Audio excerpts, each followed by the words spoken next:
Naši umetniki pred mikrofonom.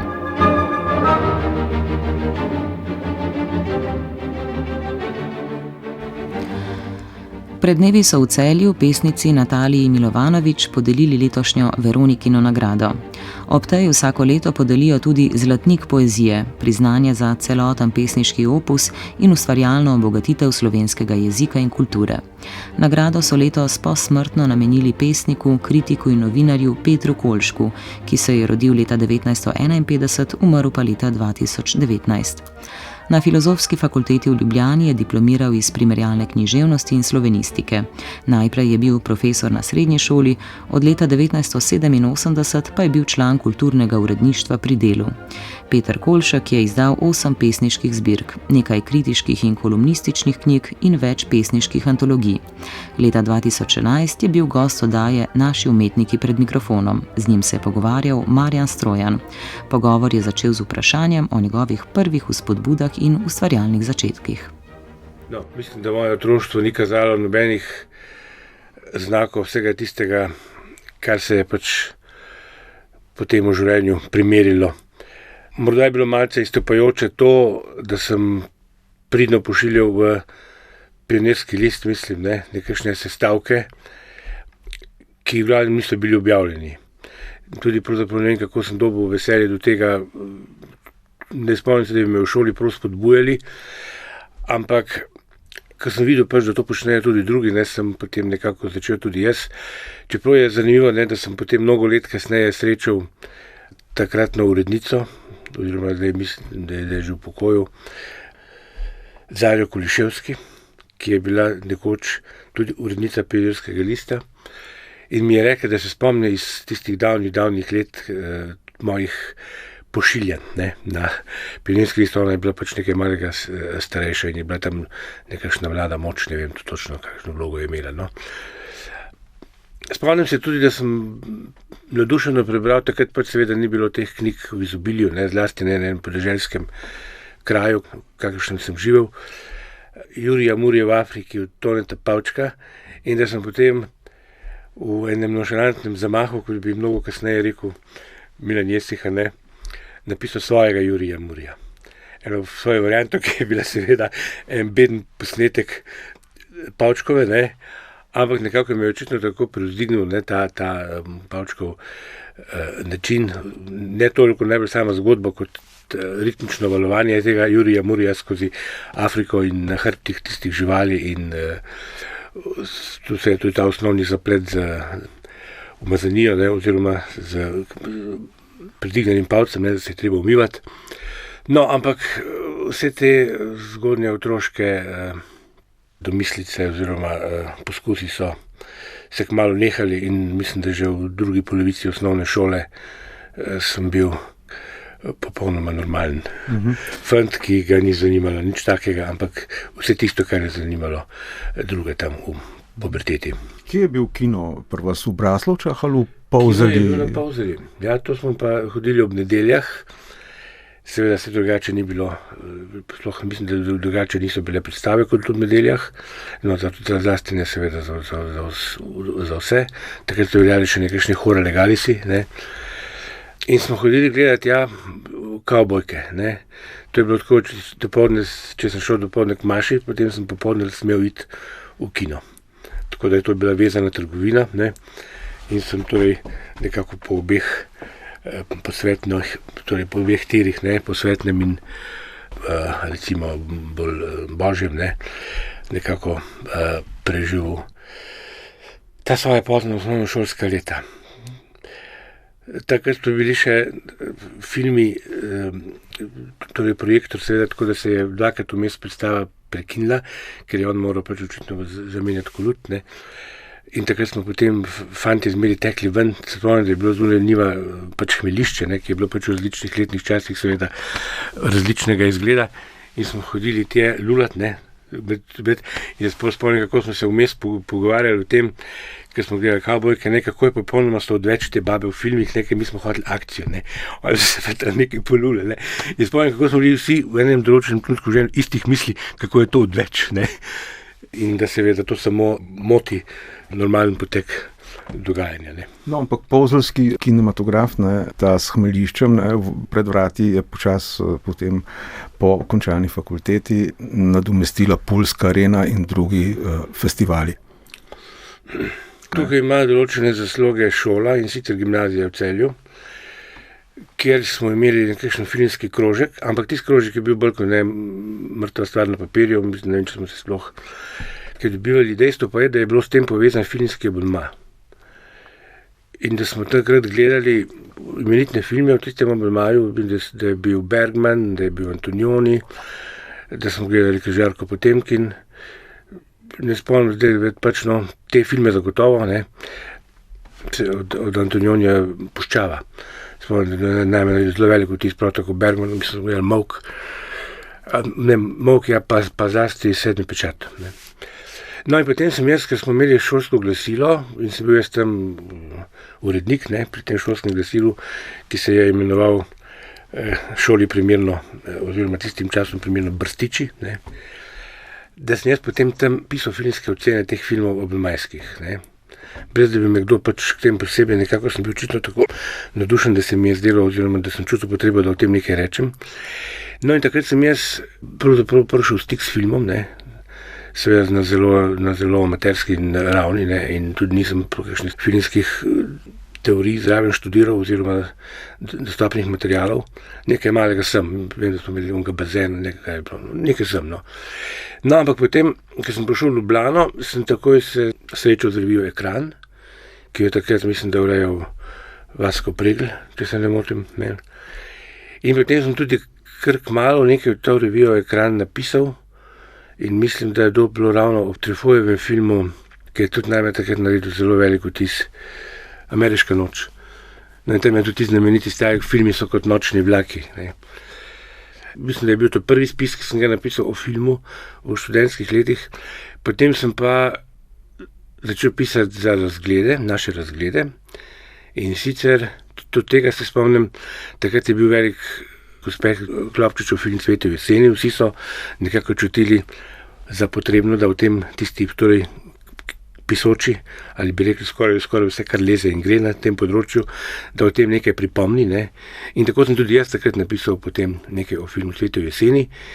In takratni urednik, mislim, da je bil to Vasja Predan, že me je nekako nagovarjal, naj to nadaljujem, in tako sem potem najprej začel pisati o filmu, šele kasneje o literaturi. Ne.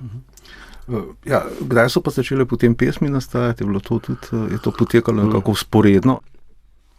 No, pač takega anekdotičnega značaja je recimo iz 8. razreda osnovne šole, ko smo bili nekako zaljubljeni, torej skoraj vsi fantje v eno samo čedno dekle, ne. In jaz sem seveda pač to konkurenco čutil kot nekaj neprijetnega, oziroma kot nekaj, kar je treba nekako zaustaviti oziroma preprečiti večje možnosti. In sem napisal eno tako hudobno pesem na to, kako se vsi podijo za eno in isto zaželeno deklico, ne. In sem potem v tistih časih, ki je bilo to prav nemogoče, ker ni bilo tudi nepisanih strojev. Vem, da sem slučajno poznal enega sošolca, ki je imel mamo, snažilko, ki je delala na krajevnem uradu čistila, in ona je imela ključ od tega krajevnega urada in je on zmaknil in smo šli v nedeljo dopoldne, ker ni bilo nobenega, kje to natipkati. Ne. In to sem morala natipkati v večjih izvodih, ker nisem našla indiga, ne, tako da sem tisnil z eno roko, ker sem prvič v življenju se sploh spisali v svojo srečo. No, nekako sem to natipkal v 4-5 izvodih in sem potem to potaknil v zvezke tem svojim konkurentom. Ne. In to je bila moja prva pesem, ki je bila kar, mislim, imela poanto in je bila tudi nekako, kako bi rekel, po konstituciji nekako stala. Ne. No, ampak dobro, to je bila šala kot resna stvar. Je pa dejstvo, da sem potem v gimnaziji, kot že rečeno, sem bil urednik šolskega glasila, sem začel pisati pesmi zelo intenzivno, take v murnovski maniri, ali pa recimo še bolj romantični maniri. To je pač bila tista literarna sfera, ki sem jo kot gimnazijec najbolj usvojil. Tudi smo imeli pri pouku slovenščine tega največ.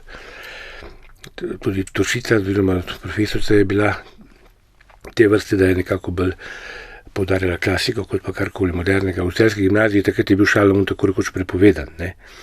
In ta tako imenovan slovenski modernizem, ki je takrat v Ljubljani že razsajal, ne. Smo mi o tem z veliko, mislim, nekateri pač par nas je bilo, vlekli na ušesa in komaj kaj izvedeli, ne. Dobili nismo v roke pisanega nič, ne. Ali pa se nismo prav znašli, no, skratka, nekako smo žulili klasiko, no. In takrat sem jaz potem napisal mnogo teh ljubezenskih pesmi, bil sem seveda tudi zaljubljen gimnazijec. Celo sonetni venc sem napisal. Sonetni venc z akrostihom. In to v nekaj ognjevitih dneh, ne. Mislim, ustvarjalno ognjevitih dneh. Tako da ja, v gimnaziji sem jaz imel kar en precejšen opus, ki seveda ni veliko vreden, in ki ga danes tudi v glavnem nimam več, oziroma se je to porazgubilo. Ampak prišel sem na okus, ne, pisati poezijo. Tako da potem, ko sem prišel v Ljubljano in ko smo študirali, pač ko smo študentje slavistike, pač to počeli, ne, nisem bil seveda edini, ki smo pisali poezijo takrat, recimo, da tako rečem, v letniku, ne, da ne rečem v razredu, ne. Sem v tem početju torej imel že neko predzgodovino, no. Pač zame osebno pomembno, sicer seveda nepomembno. Ampak potem sem seveda jasno kmalu spoznal, da so bile tiste gimnazijske pesmi pač nekaj, kar pripada recimo bolj otroškemu obdobju, kot pa resni poetični pisavi. In so te pesmi popolnoma drugačne, ne, pod vplivom modernizma. Pa nekako jih je prevevala, to mislim, da lahko rečem, nekakšna ironija, ne, oziroma nekakšna samoironija, no. Nekakšno samonorčevanje iz tega početja, kar je bilo seveda nepredstavljivo recimo za prejšnje obdobje gimnazijsko, ne. Kako je nastala Menina?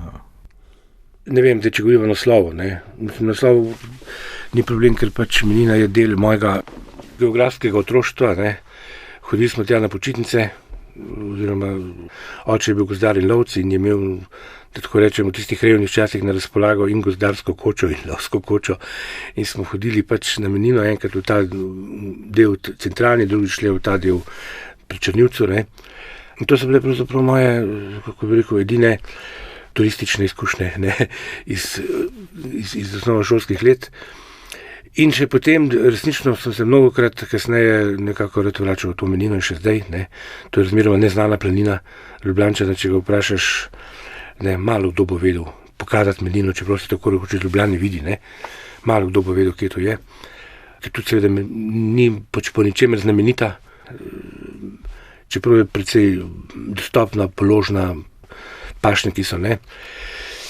No, in ta Menina je nekako mi potem pač dala naslov, ki se mi je zdel ravno dovolj zvočno, blagodejen, oziroma hkrati pa nekako se mi zdi, da za večino Slovencev to zveni v ušesih kot nekoliko odmaknjeno, skrivnostno, neznano. In tretja stvar, seveda, Menina je pač povezana z nekimi prizemljitvami, ne, mojega življenja, ne, in zato seveda je toliko bolj ustrezna se mi zdi ta izbira bila. Če pogledaš recimo svojo zadnjo zbirko, kakšna se ti zdi ta pot? Dolga, zavita, ravna, jasna? Ne zdi se mi prav zelo zavita. Zdaj bi seveda moral govoriti, zakaj sploh to počnem, ne, oziroma nekako bi se moral dotakniti teh vprašanj v smislu tega, ne. Zanimivo je, no, bi mogoče prej to rekel, ne, da razmerno veliko sem se ukvarjal s poezijo, z refleksijo poezije, ne. Sem pisal v poeziji, včasih, ko sem v književnih listih, torej, ko sem začel novinariti, da je teh ocen pesniških zbirk zagotovo preko 200, ne. Izdal si tudi izbor. Izbor je prišel, ja. Še prej sem to počel v naših razgledih, ne. Torej, kljub temu, da sem se razmeroma veliko ukvarjal s poezijo in da sem tudi marsikaj prebral v poeziji, slovenskega in tujega, ne, se nikoli nisem pustil motiti, čeprav seveda človek nikoli ne ve, koliko na nezavedni ravni to vpliva, ne. Nisem pustil motiti in sem nekako pisal, če rečem s Prešernom, kot mi je Bog grlo ustvaril, ne. Kmalu sem opustil rimano, čeprav sem pa kje kakšna rima pojavi, kmalu sem opustil to rimano zvočnost, ampak sem sledil neki ritmični zvočnosti, no. če se glasovne strani pogledam. Medtem ko tako imenovana vsebina, ne, jaz sem to poezijo vedno imel za pogovarjanje s samim sabo, oziroma ene vrste monologa, ne. Nekaj, kar pač v posebno izbranem trenutku rečeš samemu sebi o svetu, ne. In pri tem sem se resnično oziral samo na to, kako to čim bolj zgoščeno in natančno zadeti tisto občutje ali pa neko eksistencialno, vendar lahko uporabim besedo tudi stiska, no, čeprav je to precej zlorabljena zadeva, ki pač človeka pač v življenju najde v določenih trenutkih. In brez torej, da bi zavestno gojil neko poetiko, ne, in bi rekel, ja, kot pač vidim, da se to seveda v življenju poezije, v zgodovini življenja poezije se je velikokrat zgodilo, ne, da pač pesniki skozi neko naprej sistematizirano pisavo pač skušajo lansirati neka sporočila. Pri meni nikoli ni bilo nekega vnaprejšnjega dogovora s samim sabo, kakšna naj ta forma bo, ne, ampak sem pač pisal, če uporabim to staromodno besedo, po navdihu. S čimer pa zdaj nočem reči, da je to zdaj seveda že zaradi tega a priori stvar, ki je boljša od kakšne druge, ne.